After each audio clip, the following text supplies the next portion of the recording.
ফেডারেশনের মানে সভাপতি তিনি মানে তথাকথিত শ্রমিক স্বার্থের নাম করে একটা অদ্ভুত সিস্টেম চালাচ্ছেন, যেটার ফলে ইন্ডাস্ট্রিটা ছোট হতে হতে হতে কাজ কমতে কমতে সংকুচিত হচ্ছে প্রত্যেক দিন। সেইটার নিয়ে কথা বলার সঠিক সময় হচ্ছে এটা উপলক্ষ, এই রাহুলের জিনিসটা, সেটা নিয়ে কথাবার্তা বা আলোচনা হওয়ার প্রয়োজনটা আছে। খুব শিগগিরই আমরা দেখতে পাই যে রাহুল ঘুরে যায় এবং গিয়ে ক্ষমা টমা চেয়ে নেয় এবং বলে যে সভাপতি না থাকলে আমি কাজই করতে পারতাম না ইত্যাদি। ব্যাপারটা দেখলাম অন্যদিকে ঘুরে যায় এবং আমরা জানি যে দেব, বুম্বাদা এবং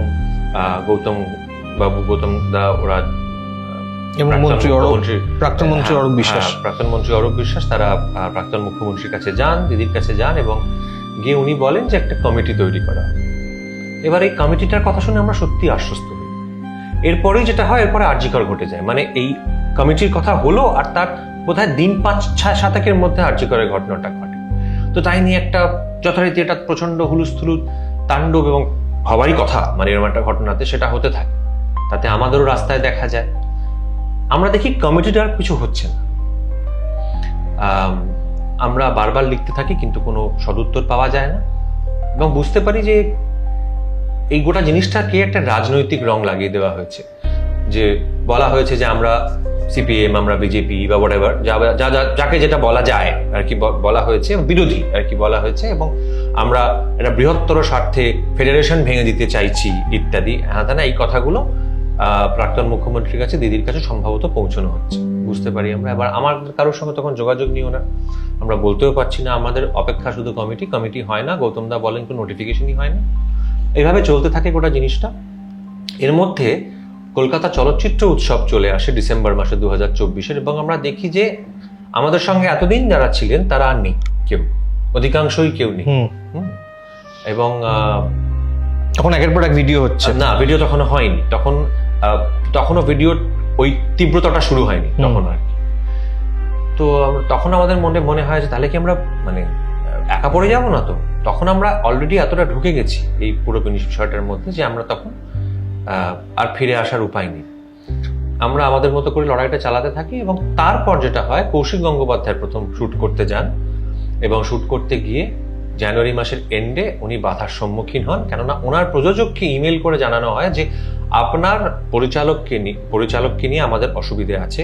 এবং এই আমাদেরটা, এটাতে আমি পরে একবার বলতে চাই, সেটা হচ্ছে এই টেকনিশিয়ানদের, যাদের সঙ্গে আমরা ছোটবেলা থেকে 25-26 বছর ধরে কাজ করেছি, যাদের সঙ্গে আমরা মানে ওঠা বসা করি, যাদের সঙ্গে তাদের বাড়ির কি হচ্ছে সব আমরা জানি, হ্যাঁ, মানে ট্রুলি একটা পরিবারের মতো সম্পর্ক, তাদেরকে বারবার শিখণ্ডি করে সামনে খাড়া করা হতো আর কি। তারা না কি বলছে, তারা বলতেন না, তাদের বলার কোনো ক্ষমতাই ছিল না সোজা কথা বলতে।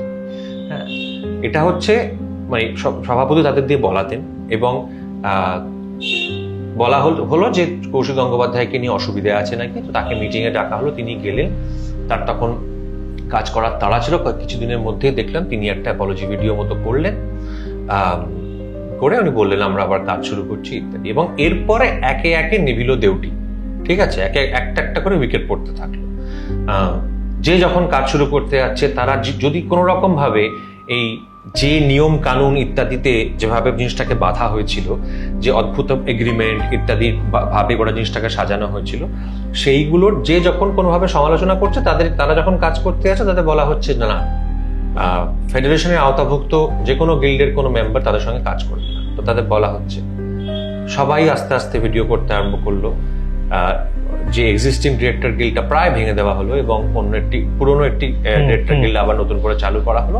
সকলে মানে সেটা জয়েনও করলেন। এবং আমার এখনো মনে আছে যে ফেব্রুয়ারি মাসে সৃজিত রায়, নামকরা টেলিভিশন প্রডিউসার এবং ডিরেক্টর, তিনিও যেহেতু আমাদের সঙ্গে ছিলেন, তাই জন্যে তার সেট কনস্ট্রাকশন বন্ধ করে দেওয়া হলো। সরাসরি ফোন করে, একদম সভাপতির ওখান থেকে ফোন হলো যে না, সেট কনস্ট্রাকশন করা যাবে না। তো সেটা নিয়ে আবার একটা বন্ধ হলো, একদিনে, তার বেশি হলো না, কেননা চ্যানেলরা বললেন যে আমরা পারবো না বন্ধ করে রাখতে এবং ইত্যাদি। তো তখন একটা মিটিং হলো ফেব্রুয়ারি মাসে। সেই ফেব্রুয়ারি মাসের মিটিংয়ে প্রাক্তন মন্ত্রী অরূপ বিশ্বাস, প্রাক্তন মন্ত্রী ইন্দ্রনীল সেন ওরা বসলেন।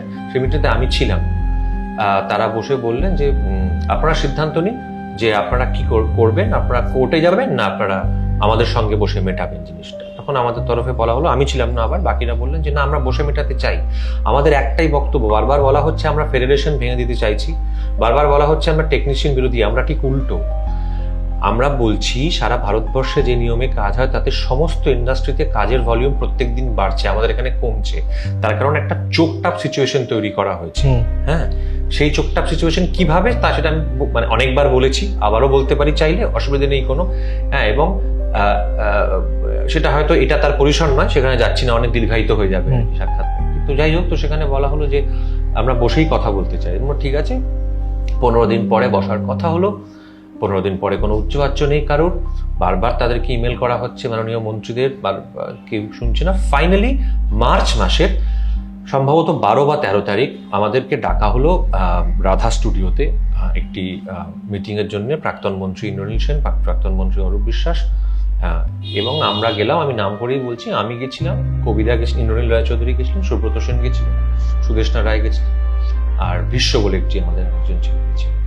তাতে আমাদের বলা হলো যে তোরা যা যা এর মধ্যে কেস করেছিস, এর মধ্যে কেস বলতে আমরা সিসিআই তে একটা কমপ্লেন জমা দিয়েছিলাম, আর এছাড়া সভাপতি আর কি, এখন প্রাক্তন সভাপতি বলবো কারণ তিনি নিজেই বলেছেন তার মেয়াদ ফুরিয়ে গেছে। সো প্রাক্তন সভাপতি একটা কমেন্ট করেছিলেন পরিচালকদের নামে, 60% পরিচালকরা মানে যৌন হেনস্থাকারী।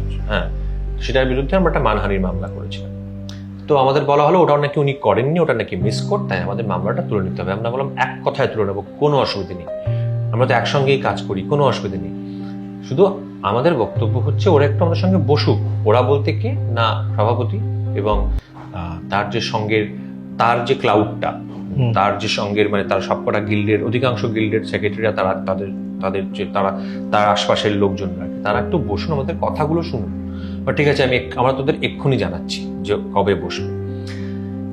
ওই দিন চলে এলাম আমরা। তারপরের দিন কাটলো, তারপরের দিন কাটলো, তারপরের দিন কাটলো, প্রায় 5-6 দিন কেটে গেল, কোনো কিচ্ছু হলো না। এবং তারপরে বিদুলা বলে একজন পরিচালক, সে নিজের মতো করে একটি কেস করেছিল ইয়েতে, রিট পিটিশন করেছিল কোর্টে। সেটাকে কোর্ট ডেকে, মহামান্য আদালত সেটাকে ডেকে নিল। এবার ডেকে নেওয়ার পর সেই প্রসিডিং যখন শুরু হলো, এবং আমরা যখন দেখছি যে আমাদের যাবতীয় কথাবার্তা একটা ভাঙা দেয়ালে মানে লেগে ফেরত চলে আসছে, এবং এর মধ্যে আমাদের দিক থেকে সমস্ত প্রথিতযশা নাম করা পরিচালকরা তারা চলে গেছেন ওদিকে আর কি, মানে বাধ্য হয়ে গেছেন, আমি কাউকে এড়িয়ে করছি না, তারা বাধ্য হয়েছেন, তাদের প্রত্যেকের কাজ শুরু করতে গেছেন এবং তারা আটকে গেছেন, তাদেরকে আটকে দেওয়া হয়েছে। তাই তো তখন আমরা রিট পিটিশন করলাম, এবং রিট পিটিশন করার পর এপ্রিলে ভীষণভাবে আমাদের পক্ষে একটি রায় এলো। আমি তখন একটাই কথা বলেছিলাম যে রায়টা খুবই খাতায় কলমে খুবই ভালো। শুধু আমি আমার মানে যারা সঙ্গে ছিলেন তাদের বলেছিলাম যে একটাই কথা মাথায় রেখো, সভাপতি কিন্তু সবাইকে দিয়ে বলাবে যে তারা কাজ করতে যেতে চান না আমাদের সঙ্গে, এবং ঠিক তাই হলো, তারা কাজ করতে যেতে চান না বলা হলো। এবং তারপরে মে মাসের 1 তারিখ 1 মে একটি মিটিংয়ে টেকনিশিয়ান স্টুডিওতে জানানো হলো যে আমরা হচ্ছে অশুভ শক্তি এবং আমাদের সঙ্গে কারোর কাজ করা যাবে না। সেটা অবভিয়াসলি পাবলিকলি তো বলতে পারে না, সেটা আলাদা করে বলা হলো। এবং সেই মর্মে একটি গোপন সার্কুলেট করা হলো যে এই 16 জন না 17 জন বহুরূপী পরিচালক তারা এই করছে, এদের কারোর সঙ্গে কাজ করলে আমরা তার দায়িত্ব নিতে পারবো না। এই ভাষায় প্রত্যেককে জানিয়ে দেওয়া হলো, প্রত্যেকে বুঝলো এটার মানে কি, এবং কেউ আর আমাদের সঙ্গে কাজ করতে রাজি হলো না। এবং সেটা শুধু পরিচালক হিসেবে না, আমার কয়েকজন ছিলেন আমাদের মধ্যে, যেমন আমি, অনির্বাণ, সুদেষ্ণাদি, আমরা পরিচালনা ছাড়াও আমরা অভিনয় করি, মানে আমার তো প্রাথমিক পরিচয় বা অনির্বাণের প্রাথমিক পরিচয় অভিনেতা হিসেবে। তাদের বলা হলো যে না, অভিনেতাও করা যাবে না। সব জায়গা থেকে আমাদের জানিয়ে দেওয়া হলো সরি বাবু, পারছি না তোকে নিতে। এবং তাদেরকে যখন জিজ্ঞেস করলাম যে কেন, তোমরাই তো শুরুর দিকে এতটা সামর্থ্য হচ্ছে না, বুঝতেই পারছিস আমার তো আরো 20টা জিনিস চলে, সেখানেও যদি নন কোঅপারেশন করে আমাকে শুটিং আটকে দেয়, তাহলে আমার তো একটা পাইপলাইন আছে, আমি কাজটাকে চালিয়ে নিয়ে যাবো কি করে, সরি রে বলে সবাই সরি বলবো। আচ্ছা ঠিক আছে। তো এইভাবে লড়াই চলতে থাকলো। এবং মে মাসে যখন গরমের ছুটি পড়লো, সেই গরমের ছুটি থেকে, এবং আমার যখন সন্তান হচ্ছে, আমি যখন হাসপাতালে, সেই সময় আমি খবর পাচ্ছি হাসপাতালে শুয়ে শুয়ে কন্টিনিউয়াসলি দেখছি যে আমাদের সঙ্গে দুজন অমিত বলে একটি ছেলে ধারাবাহিক পরিচালনা করত, এবং অয়ন মজুমদার, কোথায় নামটা মনে পড়ছে না আমার, পদবিটা মনে পড়ছে না, অয়ন ভালো নাম, অয়ন সেনগুপ্ত। অয়ন সেনগুপ্ত একটি খাবারের দোকান ছিল ভবানীপুরের ওখানে। তো সেই দোকানে লোক পাঠিয়ে তাকে থ্রেট করা হয়েছে, এবং অমিতের সেটের বাইরে ক্রমাগত একমাত্র অমিতের কাজটা চালু ছিল বলে ওর কাজটার সঙ্গে সকলে মানে ওর কাজটা চলছিল। তো অমিতকে সে বলা হলো যে না, তুমি হয় তোমার কাজটা আমরা 1 মাস চালু রেখেছি, চালু কাজ বলে ধারাবাহিক বলে, তুমি যদি সরি না বলো ওখান থেকে বেরিয়ে না আসো তাহলে তোমার কাজ আমরা বন্ধ করে দেবো। তো বাধ্য হয়ে সেই ধারাবাহিকের যিনি প্রযোজক ছিলেন, যে চ্যানেল, তারা ওকে ফোর্স করলো অ্যাপোলজি। তো হঠাৎ দেখলাম একটা ভিডিও সার্কুলেট করা হলো যে কি আমরা কতটা ভুল এবং ওরা কতটা ঠিক, আমরা সাংঘাতিক খারাপ কাজ করছি, এবং তাতে সৃজিত রায়ও তাতে বক্তব্য দিচ্ছেন, অমিত দিচ্ছে বক্তব্য, অয়ন সেনগুপ্ত দিচ্ছে, বিভিন্ন লোক দিচ্ছে। তো আমরা বুঝলাম যে আচ্ছা ব্যাপারটা এই জায়গায় নিয়ে যাওয়া হয়েছে গোটা জিনিসটাকে। ঠিক আছে, আমরা তো লড়তে নেমেছি, এবং লড়াইটা কিসের জন্য নেমেছি? আমরা লড়তে নেমেছি, আমাদের বক্তব্য এটাই ছিল যে ফেডারেশন একটা নিয়মাবলী তৈরি করেছিল, লিস্ট অফ নিয়ম, যে নিয়মে কাজ করতে হবে। তার মধ্যে বলা আছে যে একমাত্র তাদের গিল্ড মেম্বার নিয়েই কাজ করা যাবে, তাদের আওতায় যে গিল্ডগুলো, অন্য কোনো গিল্ড এখানে অ্যালাউড নয়। যদি নিতে চাই তাহলে তাদের একটা মিনিমাম কোটা আছে, তার ওপরে নিতে চাইলে নিতে পারি আর কি। হ্যাঁ, এবং মিনিমাম প্রত্যেক দিন লাগুক না লাগুক কিছু লোক নিতে হবে। আমরা এটা খুব ভালো করে জানতাম যে এই নিয়মটা বেশ অনেক বছর ধরে চলছে, এবং এতদিন অনেক লোক মেনে এসেছেন। এটা রাতারাতি পুরো আমূল বদলে ফেলে একদম একটা ইউটোপিয়ান ভাবনা ওটা। আমরা প্রথম থেকে এটাই বলেছিলাম যে যাতে আরো অনেক কাজ হয় ইন্ডাস্ট্রিতে, সেটার রাস্তায় এটি একটি অন্তরায়, এটা একটা বাধা হয়ে দাঁড়াচ্ছে। আমাদের 5-6টি পয়েন্ট আছে, 5-6টি পয়েন্ট আপনারা শুনে নিন। হ্যাঁ, আমাদের লাভ, টেকনিশিয়ানদের লাভ, সবার লাভ, এইটুকু বলার চেষ্টা করেছিলাম। তো হলো না, সেটা না হওয়ার পরে হলো না, ওই লড়াই চলতে থাকলো, দুজন বেরিয়ে গেল, এবং জুন জুলাইতে আমার প্রথমে আমার পরিচালনা বন্ধ করা হয়েছে। বন্ধ মানে কি বলে দেওয়া হয় যে আমাদের গিল্ডের কোনো টেকনিশিয়ান তোমাদের সাথে কাজ করবে না। এবার তুমি চাইলে বাইরে থেকে লোক নিয়ে এসে কাজ করো, তোমার যদি ক্ষমতা থাকে। সেটাও প্রথম দিকে আটকাবার চেষ্টা হয়েছিল, 2-1 জন করার চেষ্টা করেছিল, তারপরে সেটা ওরা আটকাতেন না, কিন্তু এনশিওর করতেন সেরকম ভাবে তৈরি কোনো ছবি বা যাতে রিলিজ না করে। এবং সেরকম ভাবে যদি আমরা কোনো প্ল্যাটফর্মকে গিয়ে বলতাম বা কোনো চ্যানেলকে যদি বলতাম যে আমরা তো ওই লিবার্টি তো আমাদের কোর্ট দিয়েছে, আমরা তো অন্য লোক নিয়ে এসে করতে পারি, চাই না করতে, আমরা একমাত্র ছোটবেলা থেকে যাদের সাথে কাজ করে এসেছি এই আমাদের টালিগঞ্জের ইন্ডাস্ট্রির লোকজনদের নিয়েই, এই মেম্বার তাদের নিয়েই কাজ করতে চাই, শুধু যাতে সবার জন্য সমান হয় নিয়মটা, যাতে একটা প্রডিউসারও বাঁচে, একটা ডিরেক্টরও বাঁচে এবং টেকনিশিয়ানরাও বাঁচে, এইটা করতে চাই আমরা। হ্যাঁ, কিন্তু যখন বলছে যে কেউ কাজ করবে না, তখন আমাদের তো কাজ করতে হবে। তখন বাধ্য হয়ে যদি আমরা বাইরে থেকে লোক নিয়ে এসে কাজ করি, তখন সবাই বলছে না রে, সেটা করতে পারবো না, সেটা করলে সেটা আমরা দেখাতে পারবো না, তাহলে আমাদের অন্য সব অপারেশনস বন্ধ করে দেবে ওরা এসে। হ্যাঁ, ওরা এসে উনি এসে, সোজা কথা। তো এভাবে চলতে থাকলো। আমার প্রোডাকশন কোম্পানি তাদের যা যা প্রজেক্ট ছিল সমস্ত বন্ধ হয়ে গেল। এবং শুভঙ্কর, তুমি জানো কিনা জানি না যে আমাদের কোম্পানির সঙ্গে 2023 এবং 24 জুড়ে খুব বড় একটা স্ক্যাম হয়েছিল, যার জন্য আমাদের কোম্পানির অনেক কোটি টাকা দেনা আছে, এবং সেটা একটা পিওর স্ক্যাম, একটা ফ্রড হয়েছিল। যিনি সেই ফ্রডটি করেছিলেন তিনি এখন জেলে আছেন, কিন্তু টাকাটা তো আমরা পাইনি। এবং এটা শুধু আমাদের সঙ্গে হয়নি, অন্য অনেকের সঙ্গেই হয়েছিল। কিন্তু সমস্যাটা হচ্ছে তাদের প্রত্যেকেই তাদের অন্য ব্যবসা আছে, তার পাশাপাশি তারা সিনেমাটা করতেন, কিন্তু আমাদের তো শুধু এটাই কাজ।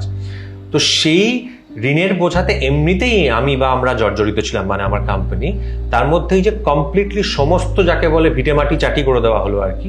তার ফলে প্রতি মাসে আমার স্যালারি দেওয়ার টাকা নেই কাউকে, আমার যে প্রত্যেক ইনভেস্টর যাদের টাকা ফেরত দিতে পারে তাদেরকে ইন্টারেস্ট পে করতে হয়। হ্যাঁ, তারা ঘাড়ের কাছে নিঃশ্বাস ফেলছে, তারা বুঝতে পেরে গেছে এর মধ্যে যে এরা কাজও করতে পারছে না। এখন তারা বলতে আরম্ভ করেছে, ভাই আমি জানি না, আমার টাকা ফেরত দাও, বাড়ি বেচে ফেরত দাও প্র্যাকটিক্যালি। কিন্তু তাও দাঁতে দাঁত চেপে লড়ে যাচ্ছে, এক এক করে সমস্ত পথ বন্ধ করে দেওয়া হলো। তখন আমি আর উপায়ন্তর না দেখে আমি ফাইনালি আমি দিদির কাছে যাই অগস্ট মাসে, প্রাক্তন মুখ্যমন্ত্রীর কাছে যাই, এবং আমি এই কথাটা একদিনের জন্য অস্বীকার করতে পারবো না যে যদি সত্যি সত্যি কেউ ওই সময়টাতে সাহায্য করে থাকেন বা অন্তত সাহায্যের প্রতিশ্রুতি দিয়ে থাকেন, সেটা কিন্তু উনি। তার কারণ কি, উনি আমাকে বলেন ক্লিয়ারলি, আমি সব জানি কি হচ্ছে। তা আমি তখন ওনাকে বলেছিলাম যে আপনি এতদিন ধরে কেন কোনো ব্যবস্থা নেননি, আপনি জানেন তো কি। উনি নিজেই বলেন যে আমি সব নিয়ম জানি, এটা বোকার মতো নিয়মে কাজ হয়, এগুলো কল্পনাই করা যায় না এই জিনিসগুলো, এটা কিভাবে জিনিসটা চালাচ্ছে একজন। আর যে আপনারই তো দলের লোক। এইটা যে তুমি বলছো যে আপনারই দলের লোক, আপনি জানেন বিষয়টা, এবং তারপরে কি মনে হয়েছে যে যেটা বলি না যে আমরা মানে মুখ্যমন্ত্রীরও বার সভাপতি, প্রাক্তন সভাপতি স্বরূপ পরের বিশ্বাস, স্টেপটা শুনলেই বুঝতে পারবেন। উনি আমাকে বলেন আমাকে একটু নির্বাচন অবধি সময় দাও, ঠিক আছে, তারপর আমি নিজে ঢেলে সাজাবো জিনিসটা। আমি বুঝতে পারি, ওকে ঠিক আছে। তখন আমাদের কেসটা আছে, এবং উনি আরেকটা জিনিস করেছেন, উনি কমিটিটাকে রিঅ্যাক্টিভেট করে দিয়েছে, ঠিক আছে। কমিটি বসতে আরম্ভ করে, কমিটির কি কি মেম্বার হবে, তারা কি স্ক্রুটিনি করবে, নিয়ম কানুন, এগুলো নিয়ে সমস্ত কথা হতে থাকে। সেটা আমি বুঝতে পারি সম্ভবত না, জানি যে সেই খবরটা পৌঁছে গেছে জায়গা মতো। তারপরে যেটা হয় যে হঠাৎ করে আমি দেখলাম যে ওরা যেটা করলো, ওরা মানে সভাপতি যেটা করলেন সেটা হচ্ছে যে ইম্পাকে ডেকে নেওয়া হলো, এবং ইম্পাকে ডেকে নিয়ে ইম্পার 4-5 জন প্রডিউসার তারা পার্টি হতে, তার মধ্যে আমাদের খুব চেনা একজনও আছেন, তাকেও জোর করা হলো, এবং আমি তার নামটা নিচ্ছি না এখানে, সবাই জানেন। তাকে বলা হলো একটা পিটিশন করে কেসটাতে পার্টি হতে বলা হলো, এবং 10ই সেপ্টেম্বর এই এতজন প্রডিউসার মিলে গিয়ে কোর্টে বললেন যে আমরাও পার্টি হতে চাই, এটা কি করে হয় যে প্রডিউসারদের ইনভলভ করা হচ্ছে না, ইত্যাদি হেনা তেনা। এই পুরো কেয়াসের মধ্যে মাননীয় আদালত যেটা করলেন সেটা হচ্ছে যিনি জিজ্ঞেস করলেন যে তাহলে কি কেউই কোনো দায়িত্ব নেবে না, আমরা তো একটার পর রায় দিচ্ছি, সকলে দায়িত্ব ঝরে ফেললো। মানে রাজ্য সরকারও পার্টি ছিল এটার মধ্যে, স্টেটও পার্টি ছিল, তো তারা বললেন যে আমরা কি করতে পারি, যদি ওরা পার্টি হতে চায় আমরাই বা কি করতে পারি। আর পার্টি হতে চাওয়ার প্রডিউসার অনেক ঝামেলা লাগলো, তার ফলে কেসটা পিটিশনটা ডিসমিসড হয়ে গেল। আমি এই ডিসমিশালটার আগে আমি আমাদের সঙ্গে যারা লড়ছিলেন তাদেরকে আমি বলেছিলাম যে একটা কথা বলি, আমার কেন এই না মনে হচ্ছে এটা এই আইন আদালত দিয়ে আমরা খুব বেশি দিন টানতে পারবো না, আমার মানে লক্ষণগুলো ভালো ঠেকছে না।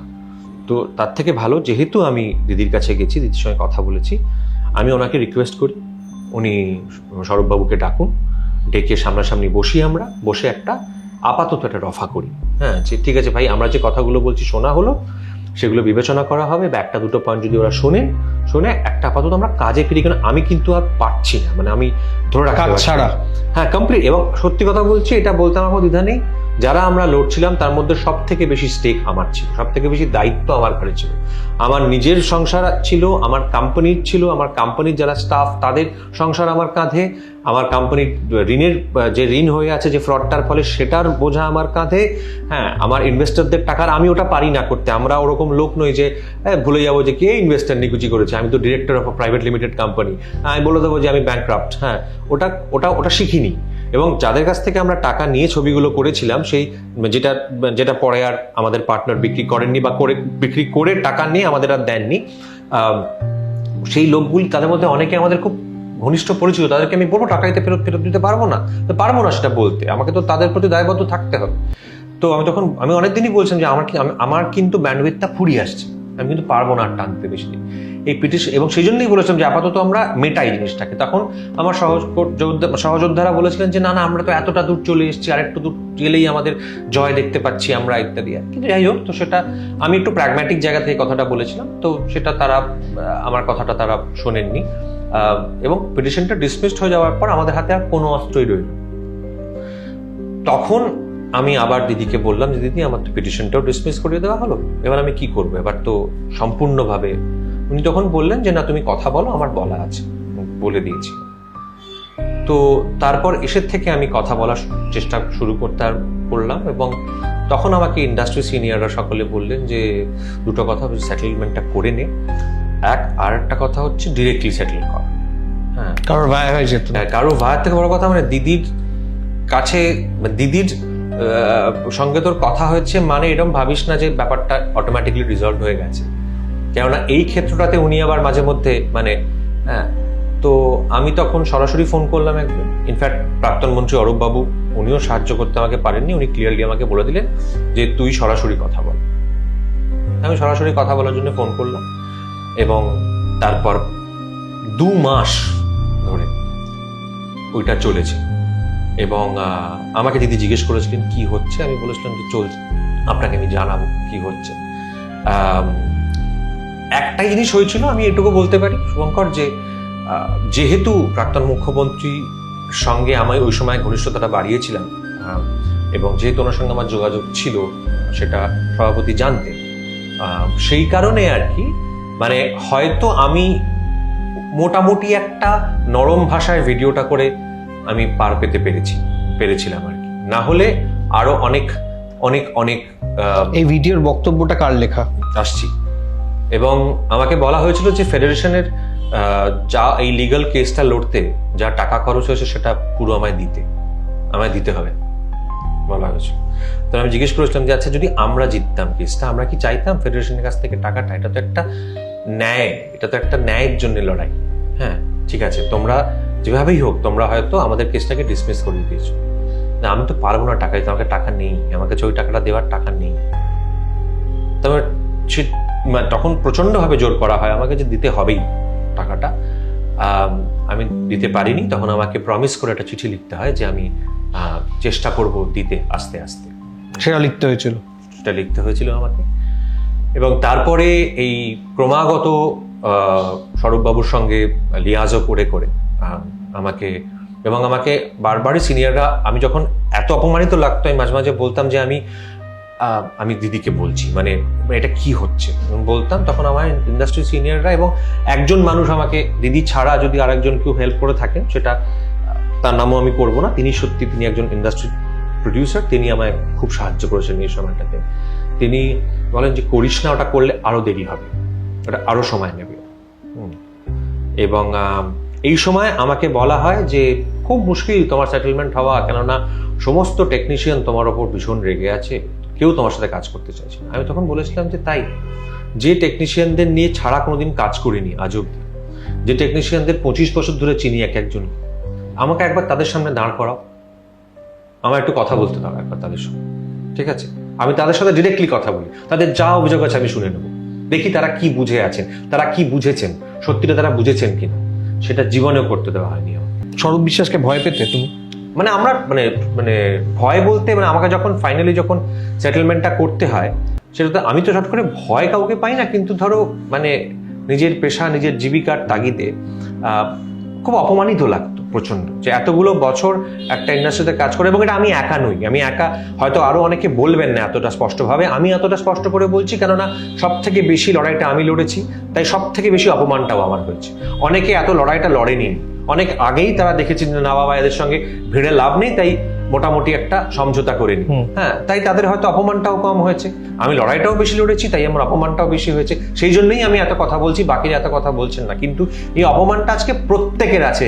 তুমি যদি, তারা হয়তো ক্যামেরায় নাও বলতে চাইতে পারেন, কিন্তু অফ দ্য রেকর্ড তাদের জিজ্ঞেস করো, প্রত্যেকটা মানুষের এই অপমানটা আছে, প্রত্যেকটা পরিচালকের আছে, এমনকি প্রত্যেকটা টেকনিশিয়ানের আছে, যাদেরকে কোনো কথাই বলতে দেওয়া হতো না।